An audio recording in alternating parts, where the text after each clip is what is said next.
Sen kimsen ay Aytaç Hanım? Verizler bilir, ben bilirim. Deyir Aytaç, ben icazə vermiyorum. Sen kimsen? Geldin. Yallahın cezası. Deyirəm görüşək, görüşməyək. Ha. Ay Həmidov çox sağ ol. Niye Harda görüşmüyoruz? görüşək? Ha, görsen niye görüşmüyoruz? O boyda yol gelsene Sen görüşmüyorlar. Sən kimdəsən bu dəqiqə? Hardasan? Evdeyim, hardayım, bak har yoksun.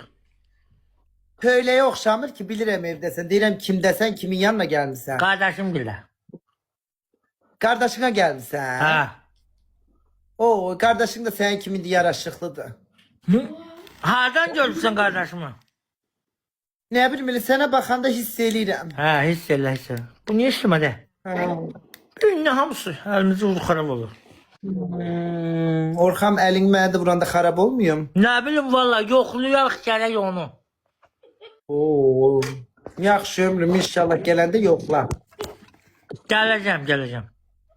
Sən o altdan giyindiyin ağ markaya qurban olum. Ay aşkım, ay yerim, xoş gəldin Bakıya, ömrüm, ay mənim gözəlim, yaraşıqlı. Görüşmürük, mən beynim xırbaysan. Bu dəqiqə nə görüşək, qız uşağı yemiyim mən, bu dəqiqə nə işi var, başqa xeyir. Ne bileyim valla, elim değse pozlarsan. Getdikcə artıq. Aşkım sən getdikcə deyəsən, ha. Sonra da gedir canlılarda deyir ki, mən ona istifadə edirəm. Sən, sonra sən gedib başqa yayınlarda deyirsən, o qızları yalakalıq eləyirsən, Pok yiyir yalıyırsan ondan, qızları. pok yiyir ondan. Ao, mənim asistanıma Adam dedim. yalan onu. danışmaz. Mən əksinə Yalan verəm, sağ danışma. olsun, Sen qorxur sonra canım gidip başka baxır. yayınlara, sen başka kızların yayına gidip dersen ki Velizar'ı ben kullanırım. Sen de beni kullansan da ben ölürüm. yalan Dayı diyor, ben yalan özümü diyor. gebertim. Nikoya deme yalan danışma, canlıma gelme, hürmetli Şakira'yı yalan. aldatan. Kapat bile, ben kapat bile, ben sonu kapat bile. Bu Orhan da beni aldatır. Bu Orhanlar sizi görüm kapının arasında kalsın bir yerleriniz. İnşallah ezi büzü olsun. Aa sana sıvada olun mu versek? Ay Allah'ın cezası. Neyse. O dost. Giş. Bak çok derine gitse giş. Yok.